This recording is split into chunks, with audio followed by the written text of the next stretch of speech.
জি, আপনার বুলিতে চন্দন ফুল ফুটুক। আপনি বিবৃতির কথা বলেছেন, তিনি যে বিবৃতি দিয়েছেন আমি বাস্তবের সাথে এর কোনো মিল খুঁজে পাই না। স্পিকার, বিরোধী দলীয় নেতা যে প্রস্তাবটা উত্থাপন করেছেন সেটা অবশ্যই আলোচনার যোগ্য এবং জাতীয় জীবনে জরুরি গুরুত্বপূর্ণ বিষয়ও বটে। করতে পারি সঠিক তথ্যগুলি যদি এই ফ্লোরে আসে, আমরা সবাই দায়িত্ব ভাগ করেন, জিনিসগুলো এইভাবে কোনোটাই আলোচনায় না আসে, যদি বিবেচনায় না নেন, তাহলে মাননীয় স্পিকার এখানে থাকবো কেন? কি জন্য এসেছি? জনগণ তো তাদের প্রয়োজনে আমাদেরকে পাঠিয়েছে, আমাদের প্রয়োজনে তো এখানে।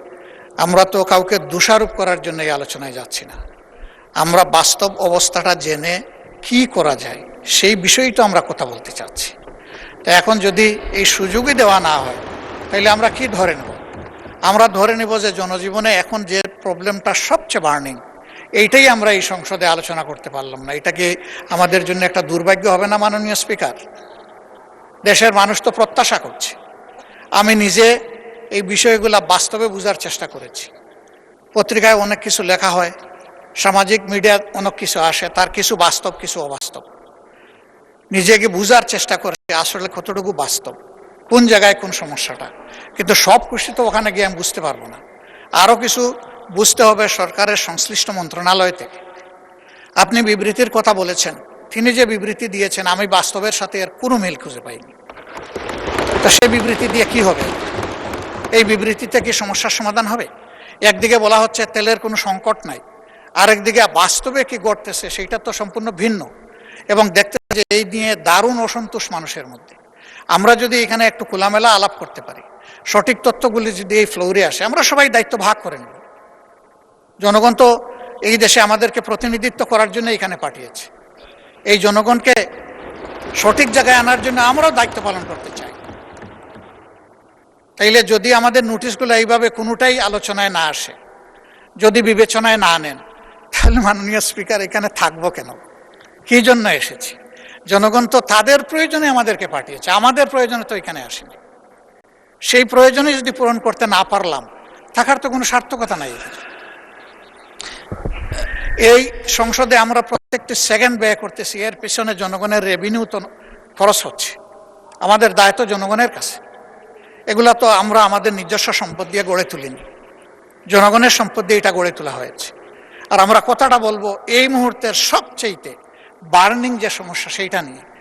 এইটাই যদি না দেন, তাহলে কি আমরা জাস্টিস পেলাম আপনার কাছ থেকে? পেলাম না। মাননীয় নেতা, যদি আমি অনুরোধ করবো যে এইভাবে নোটিশটা নিষ্পত্তি না করে, আপনি আজকে না করেন, একদিন পরে হোক, 2 দিন পরে হোক, বিষয়টা আলোচনার জন্য ফিক্স আপ করেন এবং তখন মুলতবি করে এটা আলোচনা করেন। মাননীয় বিরোধী দলীয় নেতা, আপনাকে অসংখ্য ধন্যবাদ। মাননীয় স্বরাষ্ট্রমন্ত্রীকে এই বিষয়ে কিছু বলতে চাচ্ছেন? মাননীয় স্বরাষ্ট্রমন্ত্রীকে একটু দেখি। জি, আপনাকে অনেক ধন্যবাদ মাননীয় স্পিকার। বিরোধী দলীয় নেতা যে প্রস্তাবটা উত্থাপন করেছেন সেটা অবশ্যই আলোচনার যোগ্য এবং জাতীয় জীবনে জরুরি গুরুত্বপূর্ণ বিষয়ও বটে।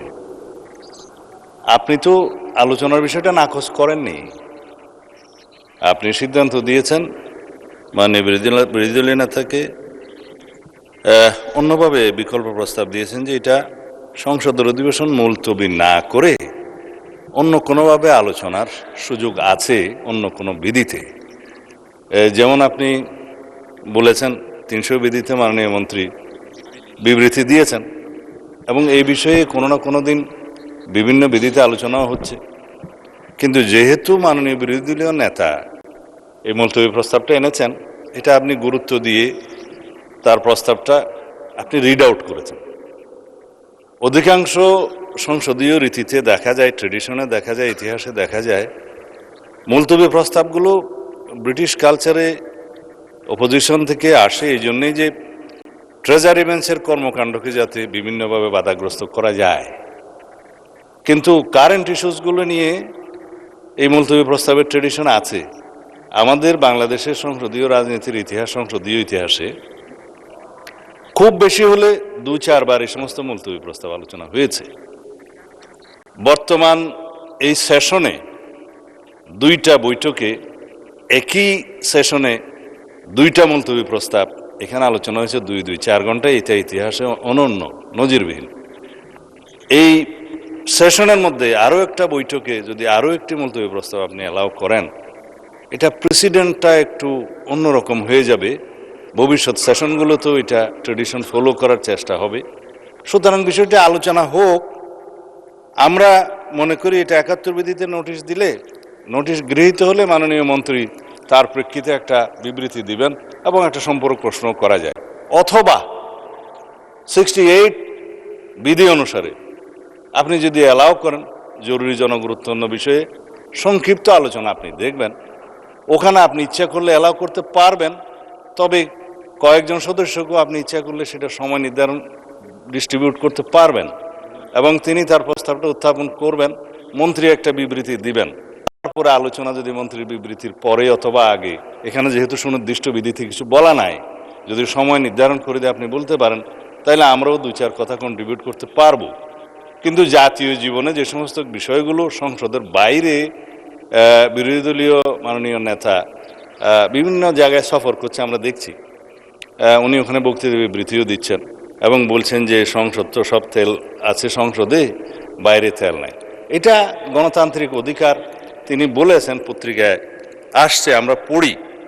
তো এখন আমার সুনির্দিষ্ট একটা প্রস্তাব হচ্ছে, মাননীয় স্পিকার,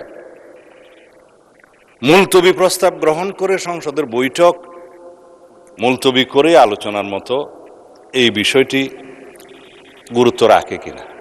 মাননীয় মন্ত্রী 300 বিধিতে বিবৃতি দেওয়ার পরে দীর্ঘ বিবৃতি দিয়েছেন, সেটা জাতির সামনে পরিষ্কার। এবং আমাদের দেশে জ্বালানি তেল এবং গ্যাসের কোনো সংকট নেই, সেটা আমরা পরিসংখ্যান দিয়ে আমরা দেখিয়েছি, মাননীয় মন্ত্রী দেখিয়েছেন। এখন কিছু কিছু বিষয়ে আমার না বললেই নয়। আজকে মাননীয় সংসদ নেতা বগুড়া সফরে আছেন, তিনি নেই।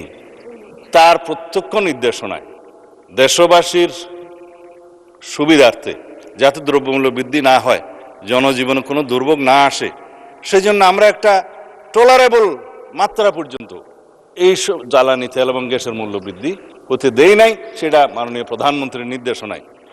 একবারে শেষের দিকে এসে আমাদের ন্যাশনাল ইকোনমি এফোর্ড করতে পারছে না এবং এই জ্বালানি এবং গ্যাসের মূল্য এখানে কম থাকাতে, তাতে আপনি জানেন যে সবসময় একটা টেন্ডেন্সি থাকে এটা অন্যভাবে অপচয় হওয়ার, আমি খোলাসা করে বলছি না, বা পাচার হওয়ার, সেটা বন্ধ করার জন্য, একটা ডিসিপ্লিনে আনার জন্য আমরা জ্বালানি তেলের কিঞ্চিত মূল্য বৃদ্ধি করতে বাধ্য হয়েছে সরকার। তা এখন এই বিষয়ে কোনো সংকট নেই। সুতরাং আমি মনে করি মুলতবি রেখে সংসদের অধিবেশন এই আলোচনাটা করার প্রয়োজন নেই। তবে যেহেতু মাননীয় মাননীয় বিরোধী দলীয় নেতা বিষয়টি উত্থাপন করেছেন, আমি অনুরোধ করব আপনি দয়া করে 68 বিধিতে ওনাকে একটা নোটিশ দিতে বলেন। এখানে সংক্ষিপ্ত আলোচনার সুযোগ আছে, অ্যাকর্ডিংলি আপনি আপনার সিদ্ধান্ত দিতে পারেন। এই অনুরোধটা আমার পক্ষ থেকে থাকলো। ধন্যবাদ মাননীয় স্পিকার, এবং আমি ধন্যবাদ জানাচ্ছি মাননীয় বিরোধী দলীয় নেতাকে। জি, মাননীয় বিরোধী দলীয় নেতা। ধন্যবাদ মাননীয় স্পিকার, আমাকে আবার সুযোগ দেওয়ার জন্য। আসলে মাননীয় স্বরাষ্ট্রমন্ত্রী খুব সুন্দর করেই বলেছেন কোনো সংকট নাই। এটা আসলে সংসদের ভিতরে নাই, বাইরে।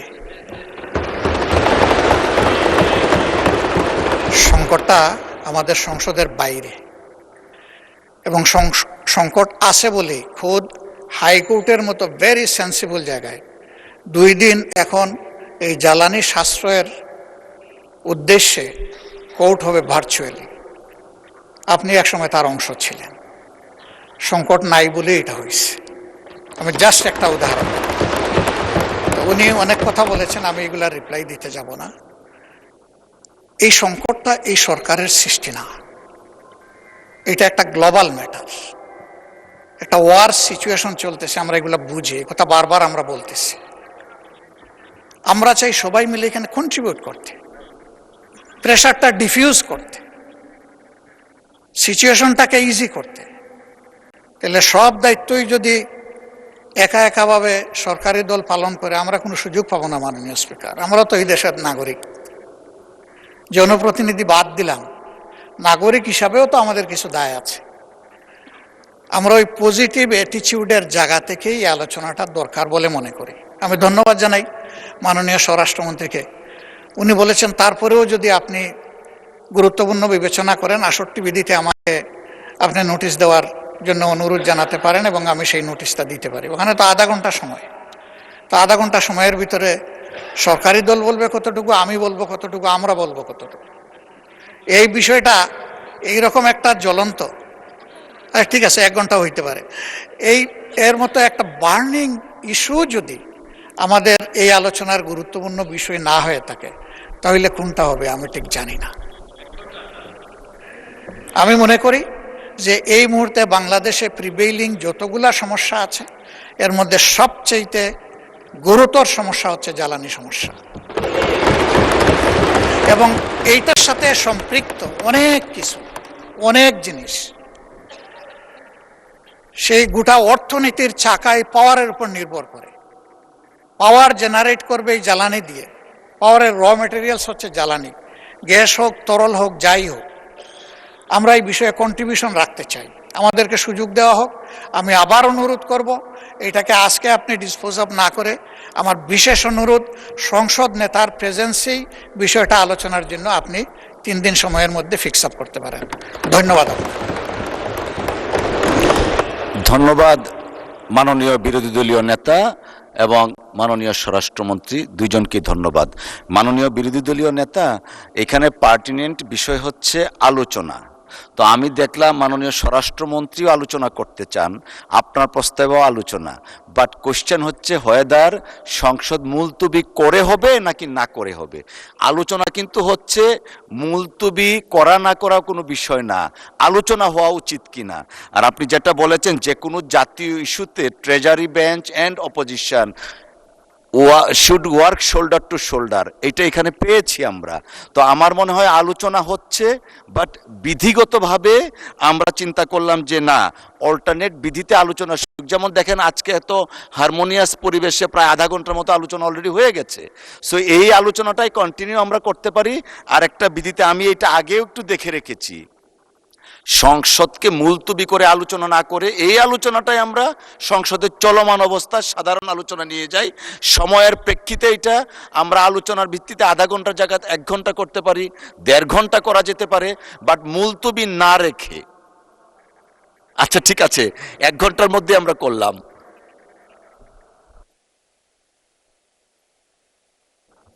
জি মাননীয় বিরোধী দলীয় নেতা।